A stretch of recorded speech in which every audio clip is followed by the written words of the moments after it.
Ja, dit was redelijk moeilijk. Ons het nie verwag dat die reën so hard gaan afkom vir al die haal terwyl ons die volkslied gesing het.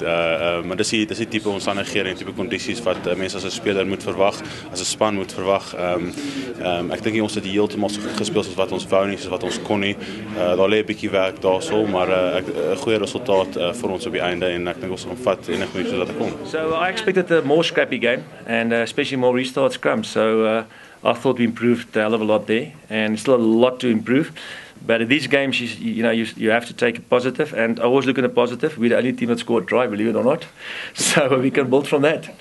Jean, last year in Edinburgh it was very wet, and you guys adapted well. How much worse was it tonight? Far worse. And yeah, it's I said in the post match, I think it's probably one of the worst conditions that I have played in.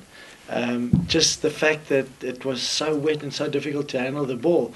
I don't know if you guys saw, but at one stage when Nicolas Sanchez wanted to kick off, and he was like dropping the ball like that, and the ball just fell poof like that, and was standing straight up like that in the in the ground. So it's just one of those days where the conditions doesn't allow you to play at all.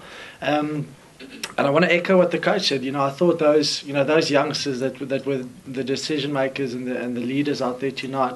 It was tough conditions, and yes, it wasn't 100%, but I thought they came through it really nicely. Ek dink volgende week gaan nog 'n taai wedstryd wees. Die Argentyn is 'n goeie span, is 'n ander span as wat ons laas jaar gespeel het. Ek dink hulle gaan definitief uitkom en 'n punt wil bewys veral voor hulle tuis mense en dit gaan 'n bietjie meer druk dalk op ons sit, maar ek meen ons fokus op ons game, ons konsentreer op ons game en ons wil net 'n beter vertoning lewer aan die einde.